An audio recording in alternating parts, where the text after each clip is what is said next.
Salut à tous et bienvenue sur ce nouveau podcast, c'est Tony et comme vous le savez, c'est toujours pour moi chaque semaine un grand plaisir de vous retrouver, un grand plaisir pour moi de commencer cette semaine ensemble pour se motiver, pour se pousser à réfléchir, pour avancer, échanger ensemble. Et encore une fois, vous avez été nombreux cette semaine à échanger avec moi au sujet du podcast de la semaine dernière et je vous en remercie énormément. Ça a été des messages sur Instagram ou sur Facebook. Donc cette semaine, je fais un grand merci à Mehdi, à Maxime, à Damien, à Ben, à Yann, à Alex, à Jérôme, à Samuel, à Olivier, à Riyad, à Xavier, à Vince et à Adrien. Vous voyez, cette petite rubrique en début de podcast, elle commence à être de plus en plus longue parce que vous êtes de plus en plus nombreux à m'écrire et à me le rendre. Donc vraiment, un grand merci à vous tous. C'est toujours un plaisir d'échanger avec vous, de me pousser dans la réflexion, d'avancer pour les prochains podcasts. Donc voilà, c'est top, continuez à le faire, ça me fait à chaque fois plaisir de recevoir vos messages, c'est vraiment génial. Donc ouais, vous avez été nombreux à réagir sur le podcast de la semaine dernière, sur le regard des autres. Un podcast qui vous a bien plu, puisque tout le monde s'y retrouve plus ou moins là-dedans. Donc voilà, ça aide à la réflexion. Si vous ne l'avez pas écouté, n'hésitez pas à aller le faire. Et puis si vous voulez qu'on en discute ensemble, voilà, envoyez-moi un petit message et puis on pourra en parler. Je voudrais aussi vous remercier parce qu'on est presque 700 sur Instagram. C'est vraiment super. Quand j'ai repris ce petit Insta au mois de juillet, on était 300. Et là, presque 400 personnes de plus qualifiées, intéressées par ce qu'on y aborde, qui échangent. Donc vraiment, c'est génial. Ça me fait hyper plaisir. Voilà. Je pense qu'on va pas tarder à dépasser les 700. Et puis voilà, qu'on continue comme ça. On est aussi presque 100 abonnés sur SoundCloud. Donc ça, c'est vraiment génial. Si vous écoutez le podcast que vous n'êtes pas abonné, écoutez, je vous invite à le faire. Ça m'aide à faire connaître un petit peu le podcast ou à mettre un petit like. Et pareil, je remercie tous les gens qui m'ont mis un avis à 5 étoiles sur Apple Podcast parce que ça m'aide vraiment à faire connaître ce podcast. Si vous l'aimez, si vous avez envie de le partager, ça prend pas longtemps. Vous mettez un petit avis ou même juste une note à 5 étoiles et ça permet un peu de faire connaître le podcast. Et vraiment, c'est super. Merci à vous si vous le faites. Je continue un petit peu dans l'auto-promo pour remercier aussi tous les gens qui ont acheté notre livre Riche de liberté. Ça a eu un succès qui nous a dépassé un petit peu, si bien qu'on a dû recommander des livres en urgence, des livres qu'on a reçus aujourd'hui et qu'on va pouvoir vous réexpédier. Donc voilà, pour les gens qui ont commandé dans la semaine, on vous remercie de votre patience et les livres arrivent. Là, on a fait du stock, donc vous pouvez y aller, n'hésitez pas. Pour le commander, www.abinvest.net/boutique. Vous y apprendrez plein de choses sur la division foncière. Ça, c'est pas uniquement destiné à vous servir si vous avez envie de faire une activité de marchand de biens, mais même ça peut être en particulier pour détacher un bout de terrain dans votre résidence principale. Ça peut vraiment vous aider pour tout ça, puis vous donner une culture IMO un peu plus large si vous êtes passionné d'IMO ou d'investissement. Voilà, ne vous en privez pas. On a eu des super retours sur le livre. On est hyper touchés que les gens aient aimé notre travail comme ça. Pour nous, c'est la plus belle des récompenses. Donc voilà. Et puis, j'en profite aussi pour la petite promo rapide avec mon ami Yann de l'Insta Yalfa Imo, avec mon associé Benjamin, qui est aussi mon cousin, et plusieurs autres intervenants. On a envie de monter notre propre événement, un truc un petit peu sympa. Ça serait sur Clermont-Ferrand, ça serait vraisemblablement au premier trimestre 2020. Voilà, une journée entière où on vous accueille le matin, on prend un petit déj ensemble, on mange à midi, on prend un petit casse-croûte l'après-midi, et entre-temps, on vous fait des interventions sur l'immobilier, sur l'investissement, sur le mindset. On a envie de préparer ça. Vraiment, il y aura de la qualité. Tous les gens qui vont intervenir, alors il y en a 2 que je ne connais pas, mais les autres, je les connais tous. Je les ai rencontrés en chair et en os, je sais ce qu'ils ont bâti, je sais ce qu'ils ont fait. Donc ça risque d'être un truc vraiment exceptionnel. À mon avis, ça va être déjà une super journée ensemble. On veut garder l'événement à taille humaine et à un prix qui ne rebute pas les gens. Voilà. Le but sur cet événement, c'est pas de gagner de l'argent, c'est vraiment de partager tous ensemble, de vraiment passer un bon moment, de se rencontrer. J'ai fait une story là-dessus sur Insta. J'ai déjà pas mal de gens qui m'ont écrit en me disant qu'ils avaient envie de venir pour me rencontrer, pour rencontrer Benjamin. Donc déjà, ça nous touche énormément. Et voilà, donc bientôt, je vous communiquerai une date, puisqu'on va commencer par fixer la date. Ça sera, à mon avis, sur Clermont-Ferrand, parce que c'est assez central pour réunir les gens. Et puis, je vous donnerai un peu plus d'infos. On voudrait faire autour de 80 personnes pour que ça reste vraiment à taille humaine. Et le but, voilà, c'est de vous apporter un max de valeur et de partager ensemble. Voilà, qu'on puisse passer une bonne journée tous ensemble. Il y aura des petites surprises. On est vraiment en train de bosser sur le contenu pour vous faire un truc de qualité. Mais bon, voilà, faites-moi confiance. Vous ne serez pas déçus si vous désirez venir. Voilà, ça va vraiment être un truc au top. Voilà, écoutez, je vous remercie pour tout ça. C'était la petite parenthèse promo. Maintenant, on arrête. On va pouvoir rentrer dans le vif du sujet du podcast du jour. Donc, un petit podcast un peu spécial cette semaine, puisque j'ai décidé de convier une invitée de marque qui n'est d'autre que ma sœur Sylvia. Vous allez apprendre à la connaître. On a enregistré ce podcast dans la semaine ensemble parce qu'elle est très prise. Elle est diététicienne. C'est un podcast, je vais vous faire un petit préambule avant l'échange qu'on a eu ensemble, l'entretien qu'on a eu ensemble. Pourquoi j'ai voulu interviewer une diététicienne sur le podcast ? Ça peut paraître comme ça un peu bizarre, mais en fait, il faut bien se dire que tout est lié. Steve Jobs le disait lui-même dans le discours de Stanford, « Connecting the dots », relier les points, voilà, de tout ce qu'on a fait dans notre vie. Tout est imbriqué, tout est connecté. Et ce qui m'a plu, en fait, dans l'échange que vous allez écouter de ce que j'ai voulu faire, c'était montrer que quand on a envie d'investir, quand on a envie d'avancer dans la vie, quand on a envie d'avoir une vie plus heureuse, meilleure, il y a vraiment beaucoup de choses à prendre en compte. Et on ne peut pas seulement changer une chose et pas changer le reste. La vie, en fait, c'est comme, on peut s'imaginer un arbre où il faut que toutes les branches soient bien équilibrées pour vraiment avoir un bel arbre avec une belle forme, bien solide, qui résistera aux tempêtes et aux orages. Parce que si on a une vie qui n'est pas équilibrée, si on imagine un arbre avec une branche méga développée, on va prendre le travail, par exemple, quelqu'un qui passerait tout son temps au travail, mais qui ne développe pas ses autres branches, par exemple la famille, ou les relations avec les amis, ses passions. Ça va aller, tant qu'il n'y a pas la tempête. Bon, l'arbre y tient, on voit bien des arbres des fois qui sont déséquilibrés au milieu d'un jardin, mais quand il y a la tempête vraiment que le vent souffle, c'est les premiers arbres à tomber, ceux qui sont déséquilibrés. Donc, dans cette optique-là, je me suis dit que ça serait bien d'avoir un échange autour de la nutrition, de l'alimentation, puisque c'est quelque chose qui est quand même super important. Ça joue sur nos humeurs, ça joue sur notre état de santé, état de morale, ça va jouer vraiment sur notre état d'énergie au quotidien. Donc je me suis dit que ça pouvait être sympa dans ce podcast d'élargir un petit peu et puis d'aborder ce sujet-là. Donc vous allez voir avec Sylvia, on a fait un entretien qui est vraiment très intéressant. Voilà. Ça parle de nutrition, d'alimentation, mais aussi de tout ce qu'il y a autour, des complexes qu'on peut avoir, des choses qui peuvent nous bloquer au quotidien. J'espère que ça vous plaira. Je n'en dis pas plus et je vous laisse avec notre entretien. Donc salut à tous, donc je vous retrouve comme convenu, comme je vous l'avais annoncé il y a quelques semaines, puis on n'avait pas pu se faire parce qu'on n'avait pas réussi à se voir tout de suite, avec un invité de marque qui n'est d'autre que ma petite sœur, qui est diététicienne, voilà. Je voulais qu'on aborde avec elle aujourd'hui tout ce qui peut nous aider pour nous sentir mieux, pour avancer vers nos objectifs et pour se sentir bien, autour de la nutrition en fait, parce que dans ce podcast, on voit souvent beaucoup de choses sur l'état d'esprit, sur le mindset, pour changer de vie, pour passer à l'action. Et le sport et l'hygiène de vie en font partie, et aussi la nourriture. Et donc Sylvia va nous aider aujourd'hui à parler de tout ça ensemble. Donc je vais te passer le micro si tu veux te présenter aujourd'hui. Bonjour, donc moi je m'appelle Sylvia Perrin, donc, je suis la petite sœur d'Anthony, et voilà, je suis diététicienne nutritionniste à Montbrison. Et puis je veux remercier Anthony de m'accueillir aujourd'hui avec lui. Voilà, donc vous ferez sa connaissance tout au long de ce podcast. Elle a aussi un Instagram où vous pourrez la suivre. Elle publie pas mal de choses et son Facebook. Donc je vous donnerai tous les liens utiles à la fin de l'épisode. Donc on va te poser une première question, c'est pour connaître un petit peu mieux. Comment tu en es venu, toi, à vouloir parler, à vouloir devenir diététicienne, puisque c'est une reconversion professionnelle. Moi, je te connais bien, mais bon, nos auditeurs ne le savent pas, mais ça a été une reconversion dans ta vie pour devenir diététicienne. Et qu'est-ce qui t'a emmené, en fait, à faire ce choix-là ? Alors oui, c'est vrai, en effet, c'est une reconversion. Donc, ma première formation, c'était professeur d'espagnol et traductrice littéraire.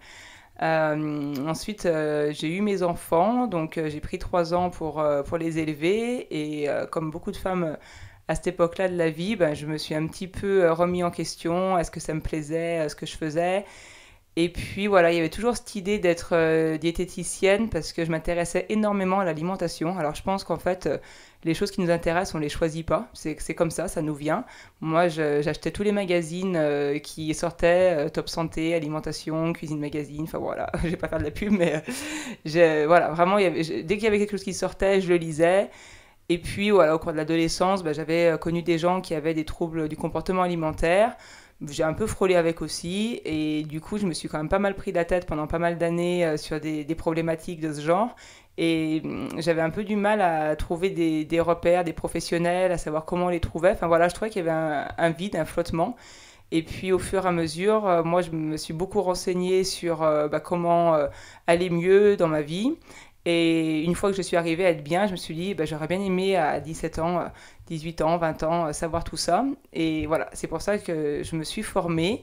J'ai repris le BTS diététique, qui est très lourd, mais voilà, quand on a envie, on le fait. Et puis en parallèle, je me suis formée en hypnose et en thérapie ACT. C'est une thérapie par l'action et l'engagement. C'est un petit peu pompeux, c'est une thérapie cognitive comportementale de troisième vague. Et voilà, tout ça pour pouvoir à la fois avoir les connaissances vraiment scientifiques, basiques de la diététique, mais aussi pouvoir accompagner les gens vraiment avec une approche comportementale, pouvoir les aider au quotidien à faire des changements dans leur vie appropriés pour qu'ils puissent avoir une alimentation saine et un rapport avec leur corps sain aussi. Les deux sont importants. D'accord. Bon, bah écoute, vraiment intéressant tout ça. Ça m'amène plein de questions. Euh, Notamment, tu vois, on voit aussi au fond de toi, ben, tu as résolu un problème pour toi et du coup, ben, tu t'es senti, on va pas dire investi d'une mission, mais l'envie de partager aussi et d'aider d'autres gens à résoudre en fait le même problème que toi. Et c'est un peu ce qu'on essaye de faire là, ben, c'est de tous réfléchir ensemble pour voir comment on peut avancer. Donc c'est vraiment très intéressant. Et est-ce que tu peux nous parler un peu plus de l'aspect hypnose? Parce que c'est vraiment intéressant, on sent vraiment que tu as voulu pas t'en tenir seulement à la partie vraiment nutrition, comme on peut voir chez des diététiciennes, où on va aller voir pour un problème de poids, puis on repart avec une feuille tirée d'ordinateur avec on doit manger ci, on doit manger ça. Toi, t'impliques vraiment une dimension comportementale et vraiment, comment dirais-je, une dimension mentale en fait autour de l'alimentation.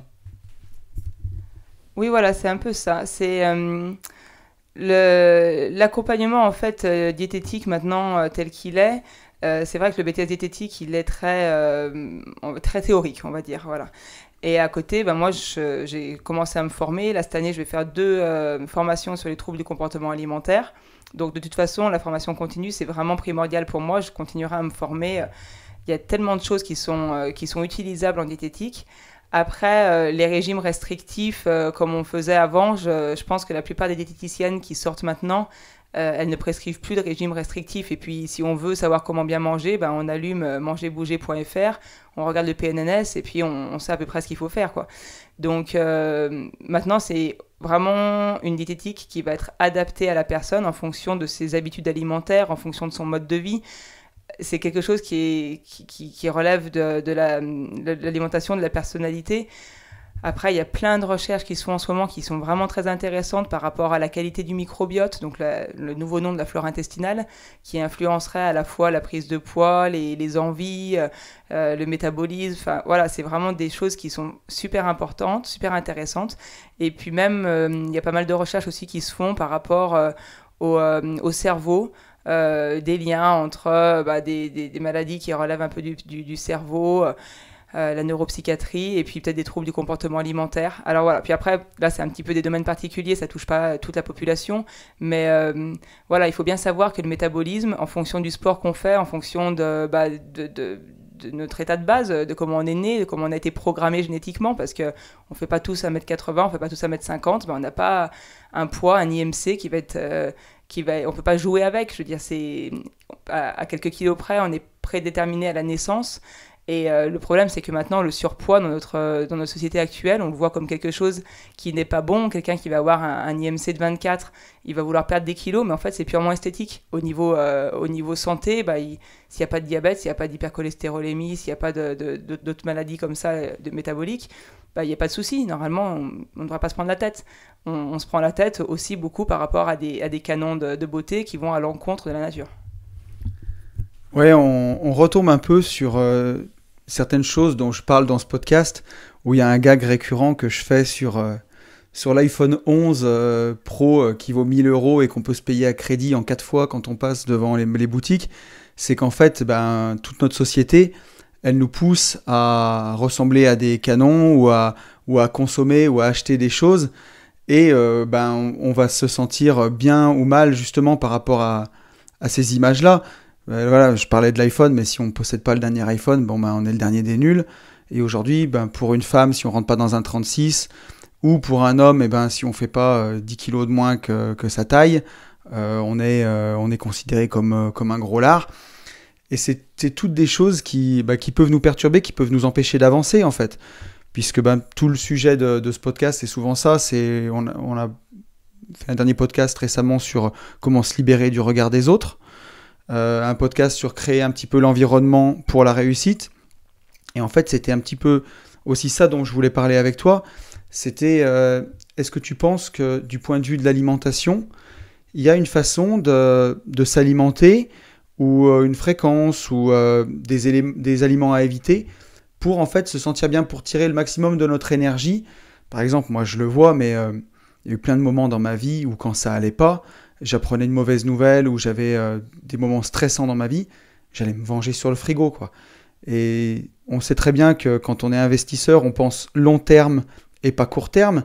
Et pourtant, malheureusement, on a beau connaître tout ça, avoir le bon état d'esprit, et on sait très bien que si on dévalise le frigo, on pense court terme et on n'est pas en train de penser long terme. Et pourtant, on le fait quand même. Enfin, en tout cas, je parle pour moi, je l'ai fait quand même. Même si on sait que chaque action du quotidien, c'est ce qui va nous emmener vers notre objectif à plus long terme, on peut faire ces erreurs-là, c'est assez difficile. Surtout qu'avec l'alimentation, il y a vraiment une relation qui a beaucoup d'émotions, un côté très émotionnel. On retombe un peu sur l'immobilier, où parfois, on en parlait encore tout à l'heure avec Sylvia avant de démarrer ce podcast, où pour certains investissements immobiliers, parfois il faudrait s'en séparer tout de suite. Mais quand on a par exemple vécu dans le bien ou qu'on a un attachement émotionnel au bien, c'est très difficile de s'en séparer. On ne peut pas ignorer ce caractère d'émotion, toujours réfléchir comme une machine de façon froide et mathématique. On ne peut pas l'ignorer. Et c'est vrai qu'avec la nourriture, il y a ce caractère émotionnel. Donc voilà, selon toi, est-ce qu'il y a une bonne façon de s'alimenter pour être bien, pour vraiment être vraiment bien dans sa vie, dans un bon environnement? Alors, je vais m'auto-citer. J'ai mis sur mon site internet que l'alimentation bonne pour nous, c'est celle qui nous convient. Parce que voilà, il y a quand même une trame générale, hein, forcément. Manger des noix, ça va être mieux que manger un Big Mac. On est quand même tous d'accord là-dessus. Mais après, le danger, c'est de tomber dans la restriction cognitive qu'on appelle aujourd'hui, où en fait, on ne sait plus quoi manger parce que les produits laitiers, on a entendu que c'était pas bon, parce que le gluten, on a entendu que c'était pas bon, parce que de toute façon, le poisson, il est plein de pesticides, et puis la viande, elle a des antibiotiques, et voilà, et on rentre dans une psychose. Donc voilà, moi, mon travail, c'est aussi de rassurer les gens, d'expliquer certaines choses, et puis que chacun trouve ce qu'il est capable de faire, ce qui est important pour lui. Et tout à l'heure, tu m'as demandé un peu l'hypnose. C'est vrai que j'ai un petit peu dévié, j'ai pas vraiment répondu, mais par rapport à ce sujet-là, l'hypnose et l'acte, vraiment, ce sont deux outils qui sont géniaux, parce que l'hypnose, on va plutôt jouer sur l'inconscient.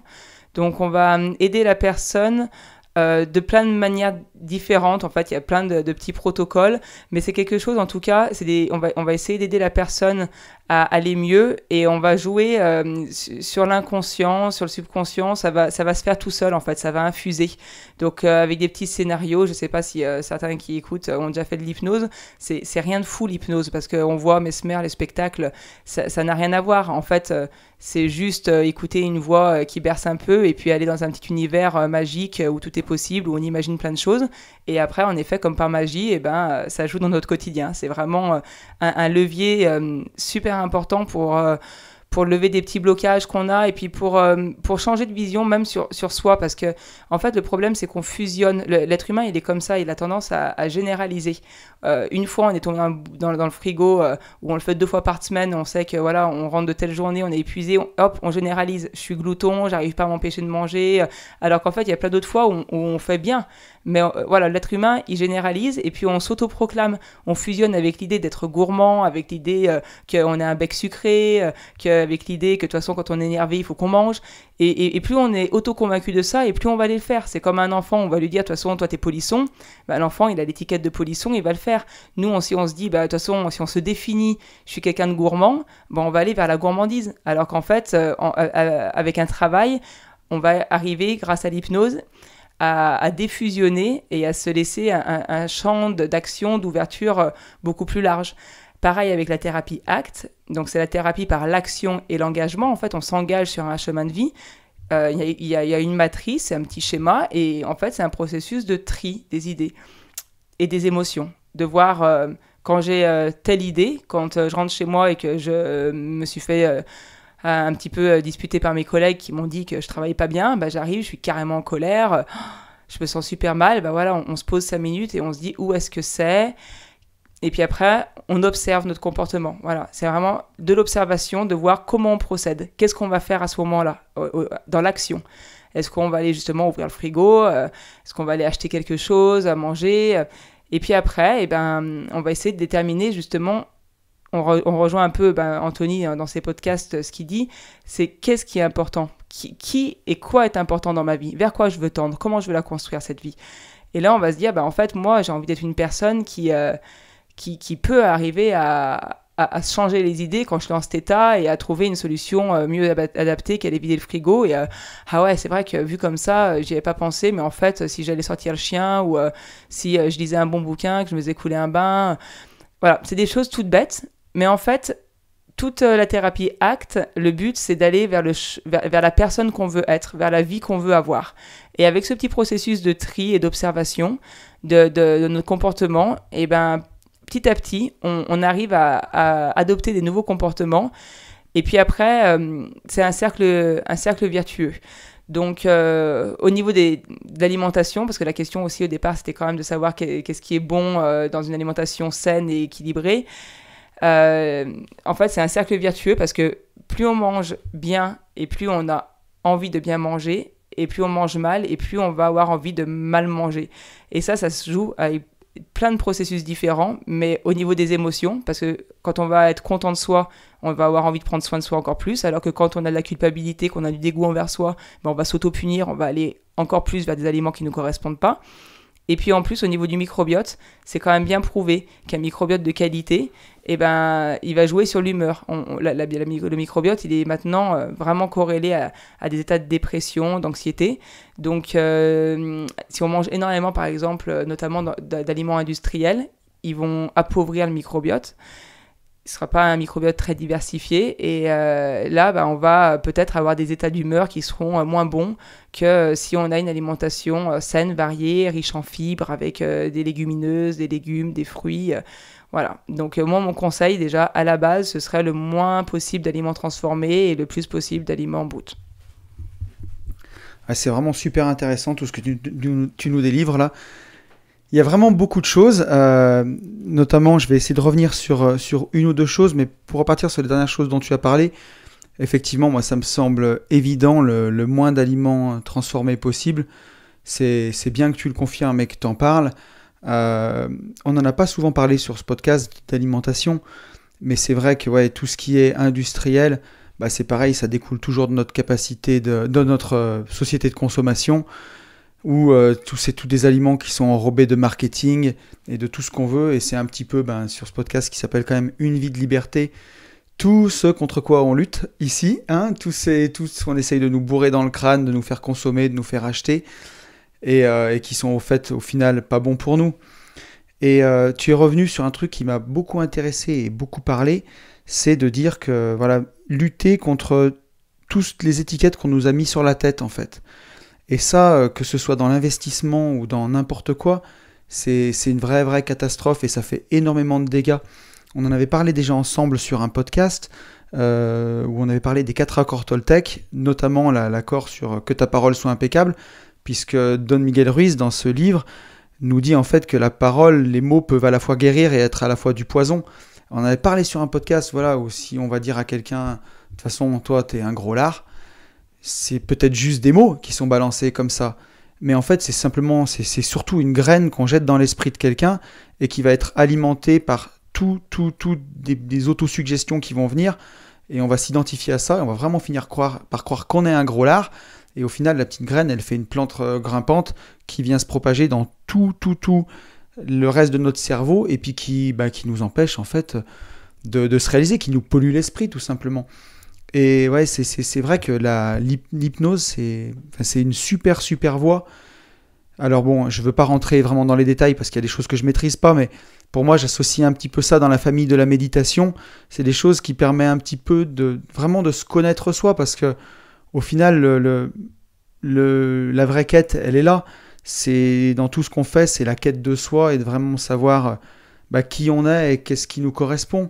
Et on n'est surtout pas tout ce qu'on a voulu, par ailleurs, nous mettre dans la tête, nous répéter qu'on était nul ou qu'on n'était pas fait pour ci ou pour ça.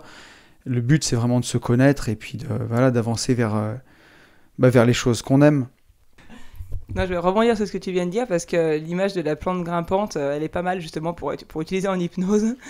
Et l'hypnose, c'est apporter beaucoup de positif dans la vie. C'est quelque chose qui est là pour permettre d'apporter un peu de joie et aller vers quelque chose de chouette.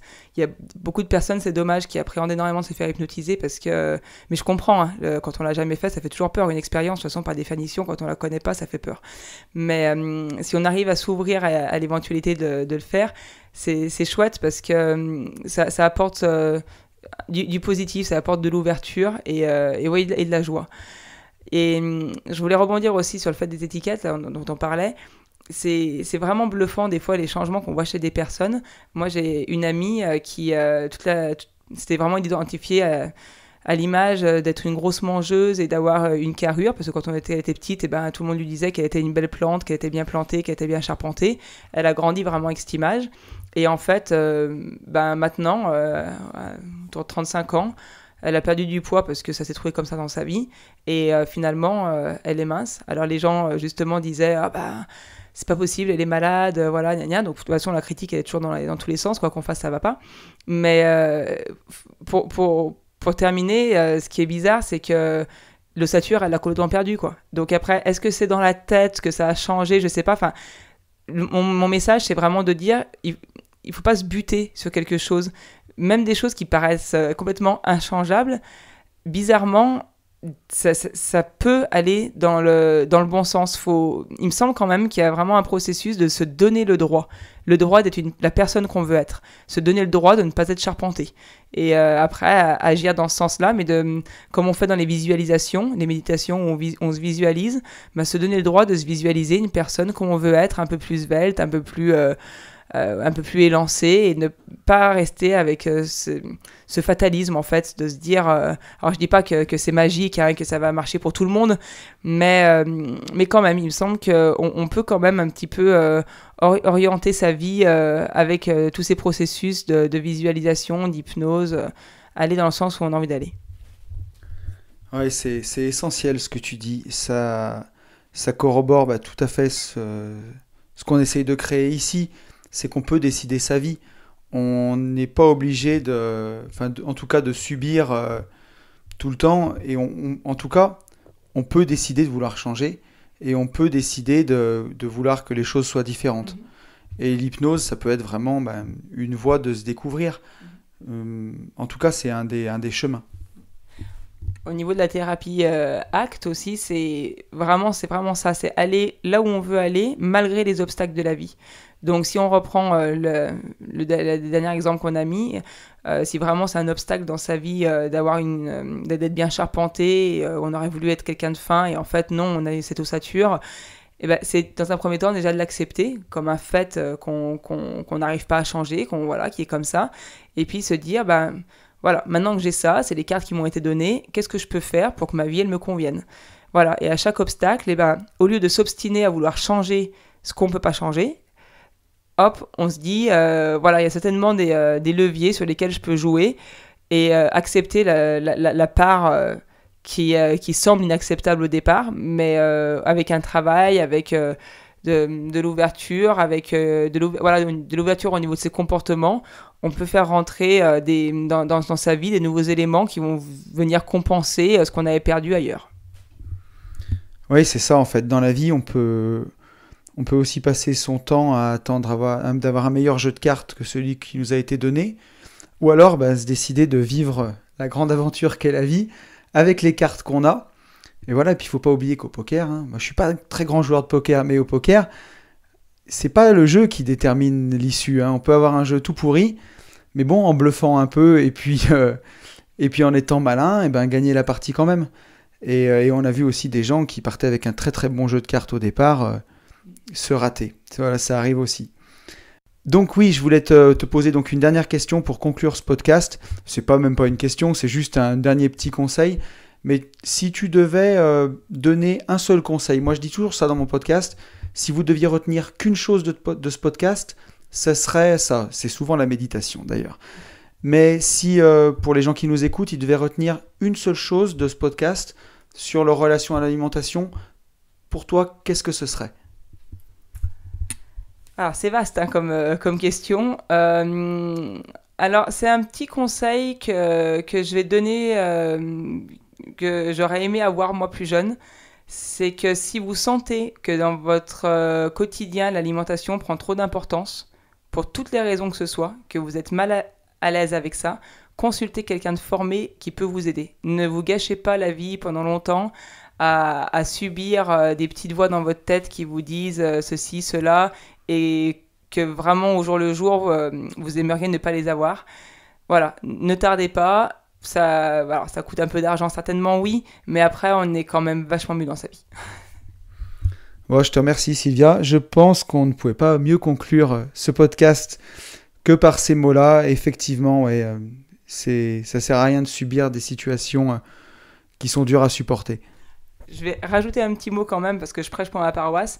Quelqu'un de formé, vérifiez les formations parce que le terme de nutritionniste n'est pas protégé. Coach en nutrition, voyez les formations. Normalement, les personnes qui sont compétentes dans ce domaine-là, c'est le diététicien nutritionniste. Et vu que sur les réseaux sociaux, il y a énormément de personnes qui s'y connaissent certainement mais qui n'ont pas vraiment de formation de base, eh bien, il peut peut-être donner des bons conseils pour certaines personnes, mais peut-être que non sur certaines autres.